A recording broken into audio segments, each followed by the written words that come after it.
All right, so here I am hanging out with Rick Torres at UCLA. So how important is getting feedback from other people, but without it getting to the point where, they lose sort of sense of themselves? Where's that fine line? Well, it's really nice, I found in my experience, to get a little bit of feedback from people. If you're playing music and everyone in the room turns and goes, "What's that?" you know you're on the right path. You know you're doing something good. But if you don't have anybody in the room to do that, you kind of don't know, and you might actually take it something a little too far or change something. It's nice to get feedback. I mean, you don't always have to listen to it, but it's nice to get. Right. Because it's a good benchmark to whether or not you're in the ballpark with what you're trying to do. And of course, the quality of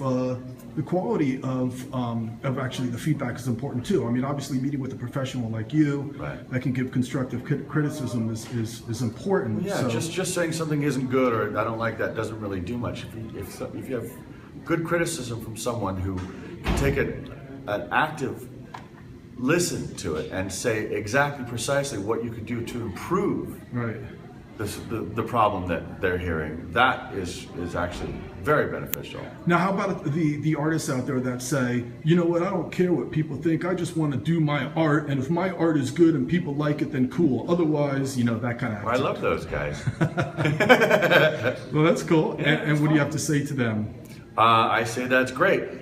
Let me show you some other options, and you can choose to use them if you want to or not. I love that. Yeah. That's exactly what I don't want to change your music. I just want your music to be as good as it can possibly be. So it's about having tools that you can use at your disposal if and should you want to use them. Right, exactly. Let me show you some things that you have available that you might not know about. That you can pull out of your musical vocabulary. I love it. And then finally, last question. What do you think for the indie DIY artists, some of the main or usual mistakes they make as far as songwriting goes?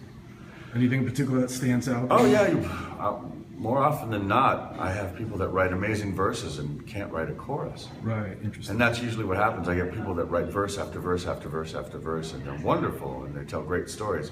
But there's nothing anyone can really latch onto chorus-wise, and or that's memorable or has a good hook.